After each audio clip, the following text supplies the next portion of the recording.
দেখো ভাই, যদি তুমি এখানে দেখো প্রত্যেকটা বইয়ে, আরবি বলো, হাদিস বলো, কোরআন বলো, আরবি প্রথম এবং আরবি দ্বিতীয়, প্রত্যেকটা বইয়ে কিন্তু তোমার তাহকিক মাস্ট বি থাকবে। সো ভাইয়া, তুমি তাহকিকের মার্কটা কিভাবে কনফার্ম করবা? সো তোমাকে আমি কিছু এক্সাম্পল দেখাই। এই যে হাদিসের এখানে তুমি দেখতে পারছো যে আসছে, যেগুলো আসছে এখানে যেগুলো আসছে ভাইয়া, ম্যাক্সিমাম শুধুমাত্র তাহকিকের ফেল থেকে আসে। কি থেকে আসে? ফেল থেকে আসে। এখন তুমি বলবা যে আমি তো ফেল সম্পর্কে তেমন একটা জানি না, ফেল সম্পর্কে আমি তেমন একটা পড়ি নাই, তাহলে আমি এই যে তাহকিকগুলো কিভাবে সম্পূর্ণ করব? ইয়াউদু ফেলে মুজারে থেকে আসছে, ইয়াশহাদু ফেলে মুজারে থেকে আসছে, ইউসাল্লিমু ফেলে মুজারে থেকে আসছে, শাহিদা ফেলে মাজি থেকে আসছে। তার মানে বোঝা গেল যে এটা চারটাই কিন্তু ফেলে মাজি থেকে আসছে বা ফেলে মুজারে থেকে আসছে, ফেল থেকে আসছে। এখন তুমি যদি ফেলে মাজি এবং মুজারাটা ভালো করে কমপ্লিট করতে পারো, তাহলে ভাইয়া তোমাকে আর কেউ তাকিকে আটকাইতে পারবে? তোমাকে কি তাকিয়ে কেউ আর আটকাইতে পারবে? পারবে না। তাহলে তুমি দেখতে পাচ্ছ শুধু এটা না, আরো যদি কোয়েশ্চেন তোমাকে দেখাই, এই যে এখানে দেখো দুইটা বলছে, এখানে দিতে হয় কয়টা? দুইটা। প্রত্যেকটা কিন্তু ফেল আছে। এই দেখো ইয়াসলিহু, ইয়ারহামু, তারপর এই যে এখানে দুইটা বলছে, দুইটাই কিন্তু ফেল আসছে। অর্থাৎ তুমি যদি ভাইয়া শুধুমাত্র ফেলের প্রকারটা একটু ভালো করে শিখতে পারো, তাহলেই দেখা যাচ্ছে তোমার তাহকিক কমপ্লিট। তাহলে সেখানে তোমার এত কঠিন করে এত কিছু শেখার কি কোনো প্রয়োজন আছে ভাই? প্রয়োজন নেই। অর্থাৎ তাহকিকের মার্কটা যদি কমপ্লিট করতে হয়, তাহলে তোমাকে অবশ্যই ফেলটা জানতে হবে। আমি এর আগে ইসমে মাজদার নিয়ে আলোচনা করছি। এর আগে তোমাদেরকে দেখাইছিলাম যে কিভাবে যে ফেলি মাজির যে সিগাগুলা, ওইগুলা ক্রমানুগতভাবে একটার পরে আরেকটা হয়। এখন আমি তোমাদেরকে যে ফেলি মাজির যে সিগাগুলা, ওইগুলা কোনটা কি ওইটা সম্পর্কে একটু আলোচনা করব। এর আগের ক্লাসে তোমাদেরকে বলছিলাম কিভাবে ফাআলা থেকে ফাআলা হয়, যেমন পড়াইছিলাম কি ফাআলা, হ্যাঁ এটা হচ্ছে ফেলে মাজির একটা সিগা, ঠিক আছে। এটা থেকে কি হয়? ফাআলা হয়, ফাআলা হয়। এখন এরপরে এটা থেকে কি হয়? ফাআলু, অর্থাৎ ওয়াও আলিফ যুক্ত হলেই জমা হয়ে যায়, ফাআলু হয়। ফাআলা, ফাআলা, ফাআলু, ঠিক আছে। এই তিনটা ফেল কিন্তু হয়। এখন এই তিনটা ফেল ভাইয়া, এখন আমরা এটার সিগাটা জানার চেষ্টা করব। যখন ফাআলা এর ওজনে যখন কোনো সিগা আসবে, যেমন কাতাবা, নাসারা, দরাবা, হ্যাঁ কাতাবা, নাসারা, দরাবা, এটার তোমাকে লিখতে হবে 6টা জিনিস। এই যে ফাআলা, এই ফাআলা তুমি যখন তাহকিক করবা, তখন এটার 6টা জিনিস তোমাকে লিখতে হবে। এক নাম্বার হচ্ছে সিগা, এক নাম্বার সিগা তোমাকে লিখতে হবে, সিগা তোমাকে লিখতে হবে। তারপরে হচ্ছে বহস লিখতে হবে, বহস লিখতে হবে। তারপর হচ্ছে বাব লিখতে হবে, বাব লিখতে হবে, সিগা, বহস, বাব। তারপর হচ্ছে মাদ্দা বা মূলক্ষর তোমাকে লিখতে হবে। তারপরে হচ্ছে জিন্স তোমাকে লিখতেই হবে, সিগা, বহস, বাব, মাদ্দা, জিন্স। তারপরে তুমি মাজদার লিখবা। কি লিখবা? মাজদার লিখবা। এরপরে তুমি মানা বা অর্থটা লিখবা, মানা বা অর্থটা, বাংলা অর্থটা লিখে ফেলবা। তাহলে এই 6টা জিনিস তোমাকে কি করতে হবে ভাইয়া? জানতে হবে। তাহলে এই যে ফাআলা লিখলাম, এই ফাআলা এর সিগা কি হবে? এর সিগা হবে ওয়াহিদ মুযাক্কার গায়ব। ফাআলার সিগার কি হবে? ওয়াহিদ মুযাক্কার গায়ব, ওয়াহিদ মুযাক্কার গায়ব। তাহলে ফাআলার সিগা আমরা কি পাইলাম? ওয়াহিদ মুযাক্কার গায়ব। এখন তুমি জাস্ট একটু দেখো ভাইয়া, যে ফাআলার সিগাটা আমরা পাইলাম ওয়াহিদ মুযাক্কার গায়ব। তাহলে আমি জানি যে ফাআলার সাথে একটা আলিফ যুক্ত হলেই এটা কি হয়ে যাবে? দ্বিবচন হয়ে যাবে। তাহলে যে এটার কি সিগা কি হবে? তাসনিয়া মুযাক্কার গায়ব। এই ওয়াহিদের জায়গায় তুমি তাসনিয়া বসাইলে কিন্তু পেয়ে যাচ্ছ এটা। তারপরে ওয়াও আলিফ যুক্ত হলে কি হয়? জমা হয়। এখন তুমি ওই যে তাসনিয়া লিখছো না, এই তাসনিয়ার জায়গায় তুমি জমা লিখলে ফাআলু এর সিগা হয়ে যাচ্ছে জমা মুযাক্কার গায়ব। তাহলে ভাইয়া সিগা শেখা কোনো কঠিন বিষয় না, তোমাকে জাস্ট বুঝতে হবে যে কোনটা থেকে কোনটা হয়েছে, কোন কিসের ওজনে আইছে। তাহলে তুমি কিন্তু সহজেই ধরতে পারবা যে না এটা ওই সিগা থেকে আসছে, ওই সিগা থেকে আসছে। এর ওজনে কিন্তু অনেক সিগা আছে, তুমি সিগাগুলো পরিবর্তন করতে পারবা, একটা পরে একটা তুমি ধরতে পারবা। এখন আমি সেকেন্ডলি তোমাদেরকে যেটা দেখাইবো ওইটা হচ্ছে, এই যে আমি এখানে লিখলাম, একটু আগে কিন্তু বলছি ফাআলা, ফাআলা, ফাআলু, এটাকে কি বলছিলাম? ফাআলা। তারপরে এটা একটা আলিফ যুক্ত করছিলাম, ফাআলা, একটা আলিফ যুক্ত করছিলাম নামের সাথে। তারপরে লামের সাথে একটা ওয়াও আলিফ যুক্ত করছিলাম, ফালু, ফালু যুক্ত করছিলাম, ঠিক আছে। ফালা, ফালা, ফালু, লামের শেষে একটা আলিফ যুক্ত করছি, লামের শেষে একটা ওয়া আলিফ যুক্ত করছি। এখন লামের শেষে আমি একটা আলিফ যুক্ত করলো, ওয়াহিদ মুজাক্কার গাইব, একটা তাসনিয়া মুজাক্কার গাইব হয়েছে। এটা কিন্তু ওয়াহিদ ছিল, এটা তাসনিয়া, এটা জমা। ঠিক তদ্রূপভাবে ভাইয়া এটা দেখো তাসনিয়া, এখন এগুলো সবগুলো কিন্তু পুরুষের জন্য, এগুলো সবগুলো কি কার জন্য? পুরুষের জন্য। তাই এইগুলো হচ্ছে মুজাক্কার গাইব, মুজাক্কার গাইব। হ্যাঁ, আবার গাইব কেন বললাম? গাইব হচ্ছে অর্থাৎ ব্যক্তিটা অনুপস্থিত, ব্যক্তিটা অনুপস্থিত, যেমন আমরা ইংরেজিতে বলে থাকি থার্ড পারসন, এমনটাই এটা ইংরেজির মতোই, যে থার্ড পারসন বা অনুপস্থিত ব্যক্তিকে আমরা বুঝি কি? গায়েব। এখন ভাইয়া তুমি চিন্তা করে দেখো যে ওয়াহিদ মুজাক্কার গায়েব, এটা হবে তাসনিয়া মুজাক্কার গায়েব, কেন? একটা আলিফের জন্য। এটা হবে জমা মুজাক্কার গায়েব, একটা ওয়াও আলিফের জন্য। এখন এটা কি ভাইয়া?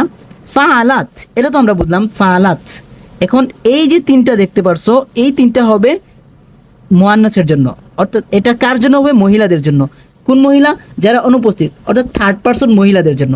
এটা হচ্ছে থার্ড পারসন পুরুষদের জন্য, এটা হচ্ছে থার্ড পারসন যে মহিলাদের জন্য। এখন থার্ড পারসন যে মহিলা, তাদের মধ্যে একজন থাকতে পারে, দুজন থাকতে পারে, বা অনেক মানুষ থাকতে পারে। তাহলে তারা যদি তা যদি সাকিন হয়, তা যদি শেষে সাকিন হয়, যে কোনো ফেল যদি যখন দেখবা তা সাকিন হয়েছে, তার মানে বুঝবা এটা হচ্ছে মুয়ান্নাস আসবে। তাহলে ফাআলাত এটা কি হবে? মুয়ান্নাস হবে। কিসের মুয়ান্নাস? যেহেতু এটা তা সাকিন, ওয়াহিদ মুয়ান্নাস, আর এটা কি থার্ড পারসন, তাই গাইব, ওয়াহিদ মুয়ান্নাস গাইব। এই যে ফাআলাতা, এই যে তা সাকিন আছে, কিন্তু তার যদি সাথে একটা আলিফ যুক্ত হয়, তাহলে এটা কি হয়ে যায়? ফাআলাতা হয়ে যায়। তাহলে এটা কি হবে? কি?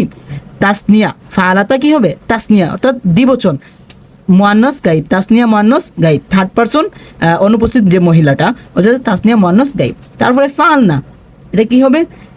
নুন, এই যে লাম সাকিন এবং নুন জবর, এই যদি হয়, এরকম যদি আমাদের ফাআলনা, কাতাবনা, দরবনা, নাসারনা, যে কোনো ফেল আসুক ভাইয়া, তাহলে তোমাকে বুঝে নিতে হবে যে জমা মুয়ান্নাস গাইব, জমা মুয়ান্নাস গাইব। এই যে 6টা সিগা তোমাকে পড়াইলাম, এই 6টা সিগা শুধু থার্ড পারসনের জন্য, থার্ড পারসন এর জন্য। অর্থাৎ থার্ড পারসন যে নাম্বারটা, এই নাম্বারটা এইটা যদি তুমি ভালো করে ভাইয়া এটি মনে রাখতে পারো, তাহলে তোমার তাকিকে ভাইয়া ট্রাস্ট মি, তোমার আর কিছু লাগবে না, তাকিকে তোমার আর কিছু লাগবে না, এটাই এনাফ হবে তোমার জন্য, এটাই এনাফ হবে। এখন ভাইয়া ইংরেজিতে আমরা কিন্তু একটা জিনিস জানি যে আমি তুমি ছাড়া যারাই আছে সকলে কি থার্ড পারসন, অর্থাৎ আমি যদি হই তাহলে আমি ফার্স্ট পারসন, আর তুমি যদি হও তাহলে তুমি সেকেন্ড পারসন। আরবিতে ঠিক তদ্রূপ, যদি তুমি হও তাহলে কি হবে? সেটা হবে সেকেন্ড পারসন। এখন আমরা সেকেন্ড পারসন সম্পর্কে জানবো, আরবিতে সেকেন্ড পারসনটা কিভাবে হয়। আরবিতে মূলত ভাইয়া এটা তোমাকে পড়াইছি ফাআলাত, ফাআলাতা, ফাআলনা। এই যে ফাআলাত, এই ফাআলাত শব্দটা তুমি ফাআলাত না বলে তুমি ফালতা বলতে পারো। কি বলতে পারো? ফালতা বলতে পারো। কি বলতে পারো? ফালতা। তুমি যদি ফালতা বলো তাহলে এটা হবে সেকেন্ড পারসন, এটা সেকেন্ড পারসন হবে ফালতা। তারপরে ফালতুমা, ফালতুমা, ফালতুমা, ফালতা, ফালতুমা,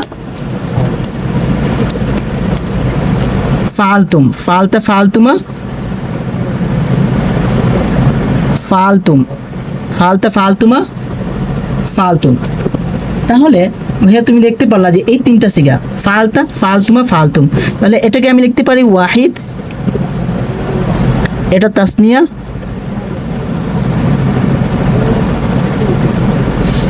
এটা জমা। তাহলে ভাই একটা জিনিস লক্ষ্য করো, এটা তাসনিয়া যদি হয়, ওয়াহিদ হোক তাসনিয়া হোক, যে কোনো কিছু হোক, ওরা সবাই কি? ওরা হচ্ছে সেকেন্ড পারসন, হতে পারে সিঙ্গুলার, হতে পারে প্লুরাল, এবং তারা দুইজনও হতে পারে। ঠিক আছে, এটা কি হতে পারে? একজন হতে পারে, দুইজন হতে পারে, বা অনেকজন হতে পারে। তাহলে আমি এটা কি বলতে পারি? কি সে পুরুষ, উপস্থিত একজন মানুষ। তাহলে উপস্থিত ইংরেজি আরবি কি? হাজির। তাহলে আমরা লিখতে পারি যে মুজাক্কার হাজির। কি লিখতে পারি? মুজাক্কার হাদির, মুজাক্কার হাদির, অর্থাৎ ওই পুরুষটি কি? পুরুষটি উপস্থিত। তাহলে এখানে এটা কি হবে? ফালতা, ফালতুমা, ফালতা থেকে ফালতুমা, ফালতা, তা যখন জবর হবে তখন কি হবে, এটা হবে পুরুষের ওয়াহিদের। তারপরে তা যখন তুমা যখন হবে এটা দুই সিগা হতে পারে, এটা পরে তোমরা জানবা। আগে জেনে নাও যে তুমা পুরুষের ক্ষেত্রেও আসে, মহিলার ক্ষেত্রেও আসে। পুরুষ দুইজন বুঝায়, মহিলা দুইজনও বুঝায়। ফালতুম এটা শুধুমাত্র পুরুষ, অনেক পুরুষ বুঝায় যারা উপস্থিত। তাহলে তোমরা জানতে পারলা যে আমি তুমি অর্থাৎ তুমি দ্বারা যা বোঝায় তারা হচ্ছে উপস্থিত। তাহলে এখানে আমরা সহজেই জানতে পারলাম। এখন আমরা জানবো ভাইয়া উপস্থিত মহিলার ক্ষেত্রে কোন সিগা ব্যবহার হয়। অর্থাৎ যদি তুমি একটু আগে পড়াইছি যে তা যদি হয় তাহলে পুরুষের ক্ষেত্রে হবে, যদি তি হয় তাহলে ভাইয়া তুমি ধরে নেবা যে এটা মহিলার ক্ষেত্রে হবে। কার ক্ষেত্রে হবে? মহিলার ক্ষেত্রে হবে। তি হলে ওয়াহিদ হবে, মহিদ হবে। আর বাকিটা হবে যে মুয়ান্নাস হাজির, মুয়ান্নাস হাজির, অর্থাৎ ওই মহিলাটা কি উপস্থিত, ওই মহিলাটা উপস্থিত। এখানে যা হবে সব মুয়ান্নাস হাজির, মুয়ান্নাস হাজির। একটু আগে গেছে কি মুজাক্কার হাজির, একটু আগে গেছে মুজাক্কার হাজির। অর্থাৎ যদি তা হয় তাহলে মুজাক্কার হাজির, তি হলে মুয়ান্নাস হাজির। আবার ফালতুমা, একটু আগে তোমাকে বলছিলাম ফালতুমা হচ্ছে দুইটা হয়, এটা পুরুষের ক্ষেত্রে হয়, মহিলার ক্ষেত্রে হয়। তারপরে হচ্ছে ফালতুম, এই যে ফালতুম না এটা হবে কি মহিলার ক্ষেত্রে হবে ফালতুন না। অর্থাৎ তুমি ফালতুম বলবা পুরুষের ক্ষেত্রে, আর মহিলার ক্ষেত্রে কি বলবা ফালতুন না। এখন ভাইয়া আমরা যে তৃতীয় স্টেপ অর্থাৎ আমি দ্বারা যেটা বোঝায় আমি আমরা ওইটা বলবো, এটা হচ্ছে ফার্স্ট পারসন। ফার্স্ট পারসন সম্পর্কে তোমাদেরকে বলবো যে ভাইয়া তা যদি টু হয়, এটা কি হয় টু হয়, তাহলে এটা হবে কি মুতাকাল্লিম, যেমন ফালতু। হ্যাঁ, তারপরে যদি নুন আলিফ হয় তাহলে এটা হবে কি জমা মুতাকাল্লিম, এটা হবে ওয়াহিদ মুতাকাল্লিম, এটা হবে জমা মুতাকাল্লিম, এটা হবে ওয়াহিদ মুতাকাল্লিম, এটা হবে জমা মুতাকাল্লিম। তাহলে তোমরা বুঝতে পারলা যে ভাইয়া ফালতু অর্থাৎ তা যদি পেশ হয় তাহলে তোমাকে মাথায় ঢুকাতে হবে যে এটা মুতাকাল্লিম হবে, আর নুন যদি জবর হয় তাহলে এটা অবশ্যই জমা মুতাকাল্লিম হবে। সুতরাং ভাইয়া তোমরা যদি ফেলে মাঝের এই ক্লাসটা সুন্দরভাবে করে থাকো, বুঝো, তাহলে ভাইয়া বলতে পারি যে মাঝি থেকে যে কোনো সিগা আসুক তুমি সহজেই কিন্তু কমপ্লিট করতে পারবা।